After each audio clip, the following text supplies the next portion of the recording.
नमो नमः। आप सभी का संस्कृत संज्ञान चैनल में स्वागत है, अभिनंदन है। आज हम पढ़ेंगे इकाई 2 का चौथा भाग, जिसमें वैदिक व्याकरण, निरुक्त एवं वैदिक वाक्य पद्धति के विषय में पढ़ेंगे। प्रथम पॉइंट है इसमें ऋक् प्रातः साख्या, और इसके अंतर्गत कुछ परिभाषाएं दी गई हैं, उनको हम पढ़ेंगे। तो ऋक् प्रातः साख्या, इसके प्रणेता हैं शौनक, और यह पटल में विभाजित है। किसमें? पटल में। इस 18 सूत्र हैं इसमें, और यह सूत्र शैली में लिखी गई है। प्रथम पटल में स्वर, व्यंजन, स्वर भक्ति, संज्ञा इत्यादि का वर्णन हुआ है। ऐसे ही द्वितीय पटल में प्रश्न, शेप, उद्ग्रह, भुगन, संधियों इत्यादि का वर्णन किया गया है। हमारे पेपर में जो क्वेश्चंस आते हैं वो ऋक् प्रातः साख्या से संबंधित कुछ परिभाषाएं, जैसे समनाक्षर है, संध्याक्षर है, अघोष है, शोष्म इत्यादि का, कि पूछ लिया कोई वर्ण की है समनाक्षर है या संध्याक्षर है या संयोग है। तो चलते हैं हम ऋक् प्रातः साख्य की प्रथम उस पे समनाक्षर। समनाक्षर का यानी अष्टो समनाक्षरा,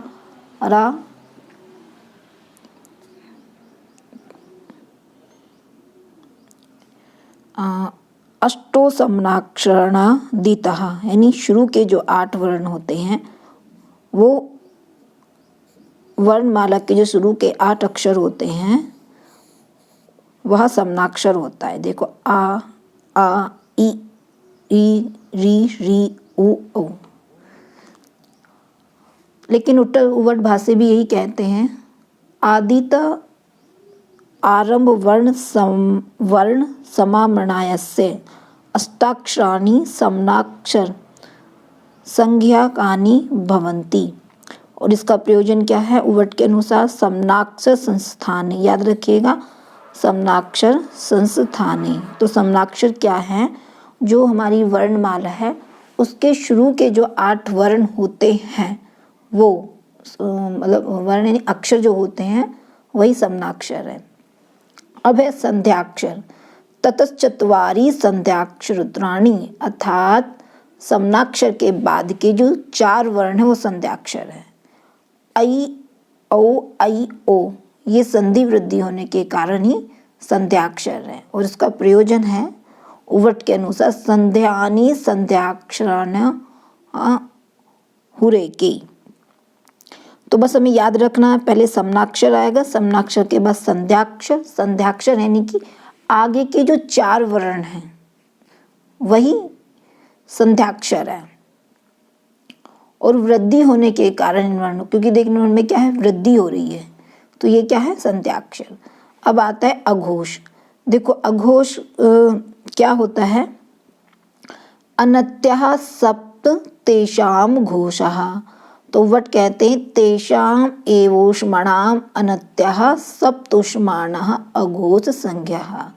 वेदी त्वः ऊष्म वर्णों के अंतिम 7 वर्ण अघोष हैं। कौन से? ऊष्म वर्णों के अंतिम वर्ण अघोष है। तो कौन कौन से? देखो ऊष्म वर्ण हमारे पास 3 है, श, सा, अणः, का और पा। ये जीवा मूल्य है, एक जीवा मूल्य है, उपाधमानीय है। तो प्रत्येक वर्ण के शुरू के 2 वर्ण भी अघोष हैं। जो वर्ग के हमारे जो 2 वर्ण होते हैं, का, खा, चा, छा, टा, ठा, ता, था, पा, फा। एक बार ये पूछा गया था पेपर में कि जो ता और जो था है वो अघोष है या सघोष है? तो ये क्या है? अघोष। तो और इसका प्रयोजन अघोषे रेफ्या रेफीचा। तो हमको याद रखना है कि अघोष क्या है? एक तो ऊष्म वर्ण, ओके, अंतिम वर्ण अघोष हैं। तो तीनों ये ऊष्म हो गए, और फिर अणः होगा, फिर जीवामूल्य में का होगा, और उपाधमानीय में पा हो गया। और जो अघोष वर्ग का पहला और दूसरा वर्ण होता है। अच्छा, एक सघोष होता है, उसमें 3 और 4 5 यानी वर्ग का तीसरा और चौथा और पांचवा वर्ण हमारे सघोष होते हैं। अब पढ़ते हैं, देखो अगली है शोष्म। शोष्म किसे कहते हैं? युग्मो शोषमणोः, अर्थात प्रत्येक वर्ग का समवर्ण शोष्म संज्ञा। समवर्ण क्या, देखो जैसे वर्ग का 1 2 3 4 5 यानी वर्ग का पहला, दूसरा, तीसरा, चौथा, पांचवा वर्ण है। लेकिन सम क्या है? दूसरा और चौथा है, यानी कि जो जिनका जोड़ 4 मतलब कि सम आए, एक साथ सा हो, वही शोष्म है। अब वर्ग का दूसरा और चौथा वर्ण शोष्म संज्ञा होती है। देखो इस उवट ने भी लिखा है, वर्गे वर्गे चाद्वितीय चतुर्थो वर्णो शोषमणो वेदितु। यानी कि देखो ये मैंने अपनी समझ से लिखा है, मतलब याद करने के लिए। तो वर्ग का देखो दूसरा और चौथा, खा और घा, छा और झा, ये भी आप ठा और ढा, था धा, फा और भा। और प्रयोजन क्या है इसका? शोष्मा तु पूर्वेण सहोचयते। तो हमको याद रखना है शोष में, यानी माँ से भी हम याद रख सके कि सम। देखो यहाँ से सा ले लेंगे और यहाँ से माँ ले लेंगे तो क्या हो जाएगा? ये सम। याद करने के लिए ट्रिक है, युग्म शोषमनो, यानी वर्ग का जो सम है वही शोष्म वर्ग में आते हैं। अगला है चौपाई, तो सॉरी स्वर भक्ति। तो स्वर भक्ति ही पूर्व भागम अक्षरांगम, अर्थात ये पूर्ववर्ती रेफ और लकार से संबंधित होती है। और ये 2 प्रकार की होती है, एक दीर्घ स्वर, एक ह्रस्व स्वर। तो दीर्घ स्वर में यदि ऊष्म वर्ण परे हो तो यह आधी मात्रा होगी, और ह्रस्व स्वर में ये चौथाई मात्रा हो तो यदि द्वित प्राप्त ऊष्म वर्ण परे हो तो। अब यहाँ सह स्वर भक्ति पूर्वम रेफम लकारम व भजते। तो स्वर भक्ति क्या है? पूर्व भागम अक्षराणम, यानी जो पूर्ववर्ती रेफ और लकार से संबंधित होती है। ये 2 प्रकार की होती है, ये भी हमको याद रखना है। अब अगला वर्ण है यम। देखो यम यानी स्पर्श यमानुनासिकाः स्वर्ण परेषु स्पर्शवानुनासिकेषु, अर्थात क्या कह रहे हैं कि वर्ग का पहला, दूसरा और तीसरा और चौथा वर्ण यम होता है। ठीक है, स्पर्श यमानुनासिकाः स्वानुपरेषु स्पर्शवानुनासिकेषु। तो वर्ग का यम यानी कि उसका माँ से समझ लीजिए कि जो अंतिम 5वें वर्ण होगा उसको हम हटा देंगे, लेकिन पहला, दूसरा और तीसरा और चौथा वर्ण हमारे यम में आते हैं। अब देखो इनको 4 भागों में बांटा गया है, अघोष अल्पप्राण, अघोष महाप्राण, सघोष अल्पप्राण और सघोष महाप्राण। तो याद रखना है हमको, अघोष और सघोष याद रखो। अघोष के साथ अल्पप्राण आएगा, ठीक है, और फिर अघोष होगा एक महाप्राण, फिर सघोष अल्पप्राण, फिर सघोष महाप्राण। ठीक है, एक तरह से हम इसको याद रख सकते हैं, एक ट्रिक से याद रख सकते हैं, अश। अगर याद नहीं रहे तो अस, यानी अघोष और सघोष। ठीक, और अगली ट्रिक हम लगा सकते हैं, अम भी लगा सकते हैं, है नी? क्या लगा सकते हैं? अम, यानी अघोष अल्पप्राण और अघोष महाप्राण। तो इसमें हम लिखें क च ट त प। देखो ठीक है, अल्पप्राण अघोष महाप्राण में ख छ ठ थ प, और सघोष अल्पप्राण में ग ज ड द ब। ठीक, और सघोष महाप्राण में ख छ ठ थ प। तो वर्ग के क्या हो गए ये? पहला, दूसरा और चौथा वर्ण हमारे क्या कहलाते हैं? यम। तो उष्मन से उत्पन्न होने वाला स्पर्श यम नहीं होता, ये याद रखना। उष्मन से उत्पन्न होने वाले जो स्पर्श यम नहीं होता। फिर रक्त की पढ़ेंगे, रक्त संज्ञ अनुनासिकः, यानी अनुनासिक वर्ण क्या है? रक्त संज्ञ। अनुनासिक वर्ण कौन से हैं? जो वर्ग के 5वें वर्ण हैं वो अनुनासिक वर्ण है, यंग याणा नामा। तो वट कहते हैं यस्य वर्णाशय अनुनासिक संज्ञा विहिता तस्यानेन रक्त संज्ञा विधीयन्ते। अब अगला है हमारे पास संयोग। संयोग क्या कहते हैं? संयोगास्तु व्यंजन सन्निपातः, अर्थात दो व्यंजन वर्णों का मिलना ही संयोग है। व्यंजन देखो केवल क्या व्यंजन, यहाँ से भी हम इसको याद कर सकते हैं क्योंकि यहाँ पे देखो व्यंजन वर्ण से ही शुरू हो रहा है तो संयोग, तो इस तरह से हम इसको याद कर सकते हैं। संयोग शब्द कैसे बना है? सम उपसर्ग से यज धातु से घा प्रत्यय से बना है। सम जमा यज जमा घा, तो संयोग स्वर के अविहित वर्णों का, अविहित यानी कि जो स्वर नहीं होते, जिसमें अविहित वर्ण जिसमें स्वर नहीं होते, तो वट कहते हैं कि व्यंजनियो मिर्ला कहा संयोग संज्ञ भवति। उदाहरण प्रवृष्टिष्टु भमी स्वर अनुस्वार के अव्यवहित बाद में आने वाले संयोग का प्रथम वर्ण द्वित को प्राप्त होता है। स्वर अनुस्वार के अव्यवहित बाद में आने वाले संयोग का प्रथम वर्ण द्वित हो जाता है। अब देखो अगला इसमें एक संज्ञा आती है प्रज्ञा संज्ञा। क्या होती है? इसमें स्वर वर्ण होते हैं, सबसे पहले तो ये जानेंगे, ठीक है।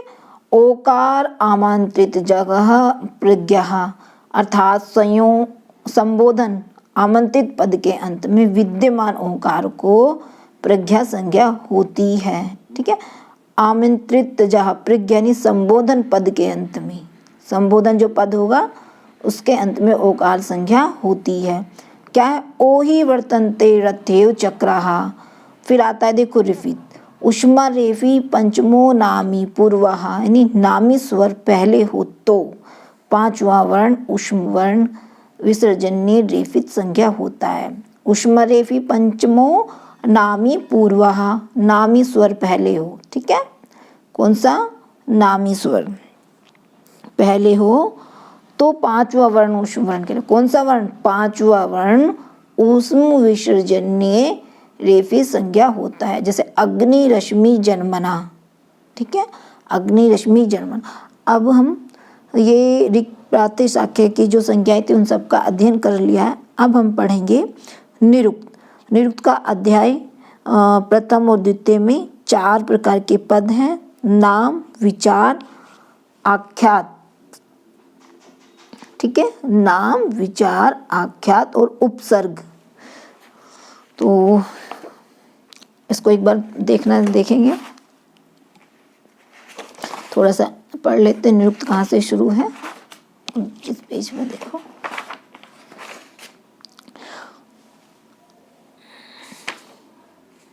क्या क्या पढ़ना है ये हम इसमें जानेंगे। सबसे पहले हम निरुक्त का परिचय पढ़ेंगे कि निरुक्त है क्या, ठीक है। तो निरुक्त क्या है? यास्क के द्वारा एक लिखित ग्रंथ है और जिसमें हम वैदिक शब्दों का अध्ययन करते हैं, ठीक। और आचार्य देवराज यजुवा ने निघंटु पर भाष्य लिखा और सायन ने ऋग्वेद भाष्य भूमिका लिखा, और जिसमें उन्होंने कहा कि निरुक्त क्या? अर्थवावबोधे निरपेक्षतया पदजातमं यत्रोक्तम तन्निरुक्तम वस्तुतः, अन्य किसी शास्त्र की अपेक्षा के बिना जिसके पद समूह की व्याख्या की जाए वह निरुक्त है। यानी कि किसी अन्य शास्त्र की अर्थावबोधे निरपेक्षता पद जातुम, किसी शास्त्र की अपेक्षा के बिना उसके पद समूह की व्याख्या करें तो वह निरुक्त है। यास्क ने निरुक्त को व्याकरण का पूरक मानते हैं। उन्होंने खुद कहा है तदितम विद्या स्थानम व्याकरण से कर्तृस नियम। अब देखो निरुक्त में जो निघंटु नामक भाष्य लिखा उसमें क्या है? देखो 3 कांड है और 5 अध्याय हैं। कितने? 3 कांड 5 अध्याय। इसमें गो से लेकर देव पत्नी तक, कहाँ से शुरू हो रहे हैं शब्द? गो से लेकर देव पत्नी तक कितने पद हैं? 1767 पद हैं। और जो प्रथम 3 अध्याय में कितने? 1340 पद है। प्रथम 3 अध्याय में जो ना, प्रथम 3 अध्याय में 1340 पद है और 3 अध्याय तक ये निघंटु कांड कहलाता है। क्या कहलाता है? निघंटु कांड। और चतुर्थ अध्याय हमारा नेगम या एक पदिक कांड है जिसमें 3 खंड हैं, और 5वां क्या कहलाएगा? देवत कांड।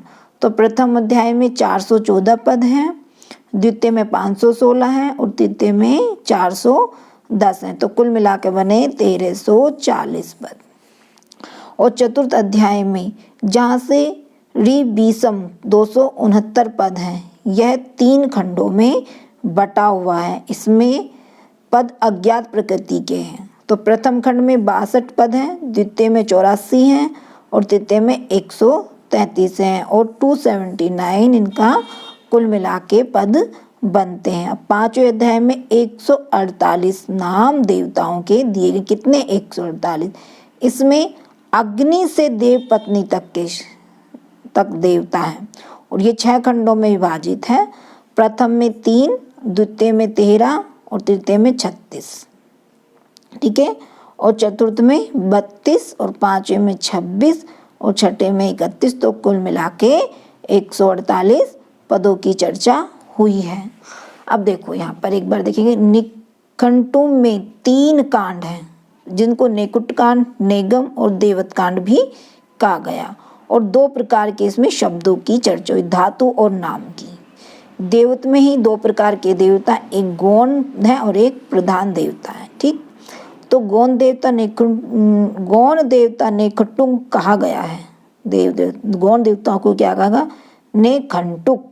निघंटु में कैसे बना है? 3 धातु हैं इसमें, गम, हन। ये याद रखना, ये एक बार पेपर में आया था कि निघंटु में कौन सी धातु है। तो 3 धातुएं बनी, गम, हन है, वो कोई भी दे सकता है, ठीक है। अब गम धातु से इसका अर्थ कैसे बनता है? नी उपसर्ग पूर्वक से गम धातु, निगम बना, फिर नी जमा गम, गमा अच, यानी तुन प्रत्यय से निगंतु बना।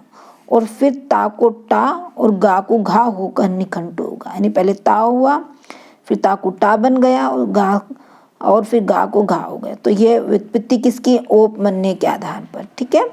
अब हन धातु में पढ़ेंगे कि कैसे हुई। तो सम और आ उपसर्ग से, कौन से 2 उपसर्ग हैं निघंटु में? सम और आ।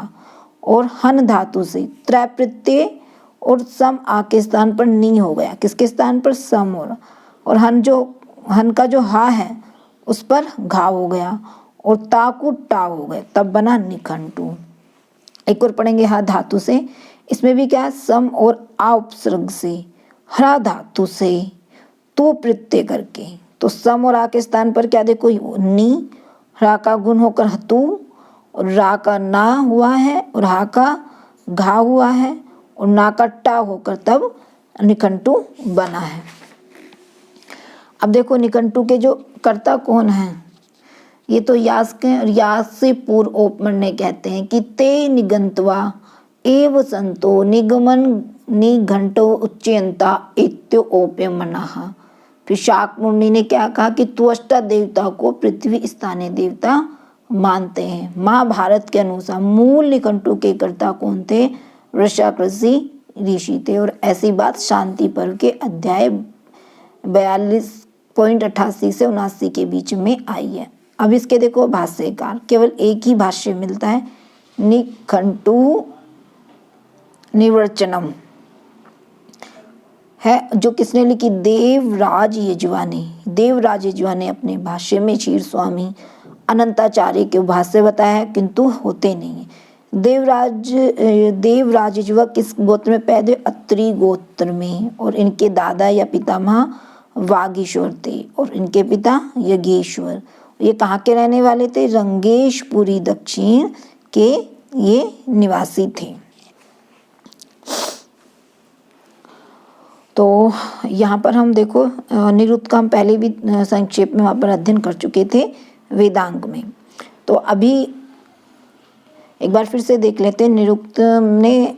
यास ने निरुक्त में पूर्ववर्ती 12 निरुक्तकारों का ही उल्लेख किया है, जो मैंने वहाँ भी नाम दिए थे, अग्रण्य, औपमन्य, तेटाकी, वार्ष्णेय इत्यादि। किंतु दुर्गाचार्य ने 12 निरुक्त माने हैं, 14 निरुक्त माने हैं। निरुक्तम चतुर्दश प्रभेदम। यास ने 12 आचार्यों के अतिरिक्त 9 और आचार्य मान लिए, चरमशीला, मोदगल्य, शाक्टायन, शाकल्य इत्यादि, ठीक है। तो इसको एक बार देख लीजिएंगे।